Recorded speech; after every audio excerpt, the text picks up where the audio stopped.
Red, white, and blue coverage hits the campaign trail now. VP candidate Paul Ryan spent the day in Denver. Ryan talked about the economy. He blamed President Obama for the slow economic recovery, and he thinks we should be doing better. When you take a look back 4 years ago, we had a really tough economy. And without a doubt, President Obama inherited a difficult situation. Here's the problem. He made it worse. Well, Charles Benson has been on the campaign trail with Ryan since his selection on Saturday. And Charles is back from Denver tonight. You have been all over the place. Yeah, and I was thinking about that. You know, for Paul Ryan, he's learning to live out of a suitcase. I think he's been in like 9 different cities in 4 days. And today we were with him in Denver. Our rights, they come from nature and God, not from government. Congressman Ryan stopped by a local high school in a swing district outside of Denver. He told the Colorado crowd he had planned all along to be in the Rocky Mountain State this week.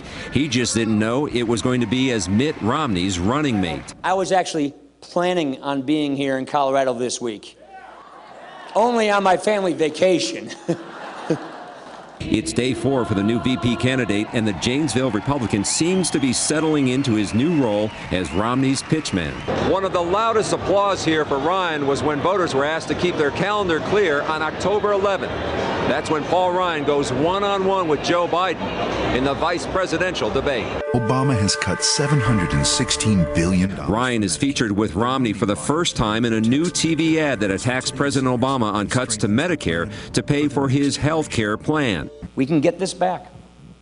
We can turn our country around. Ryan did not bring up his own controversial plan to reshape Medicare in a way that Democrats claim will cut benefits and hurt seniors. But voters here seemed overall impressed with Ryan's message. Oh, absolutely in love with him. I think he's the best thing that's going to happen. In love with his policies, in love with his looks? His policies.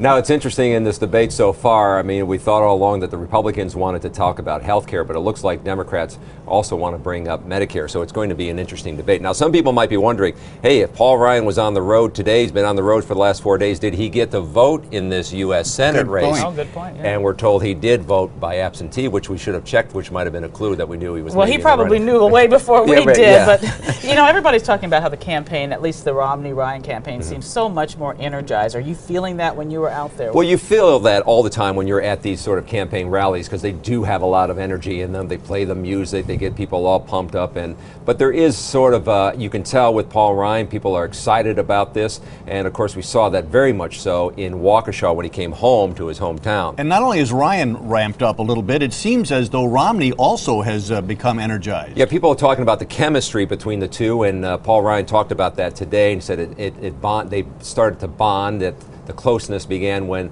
Paul Ryan campaigned with Mitt Romney here in April during the election, and so haven't gotten much sleep in the last 3 days, so I'm still trying to talk. Well, we like know, but you've something. done a great job, and we're going to keep you here though, and yeah, use looking your forward expertise to talk about the that. Senate races Right. and some of the other races we're covering. Charles, thank you.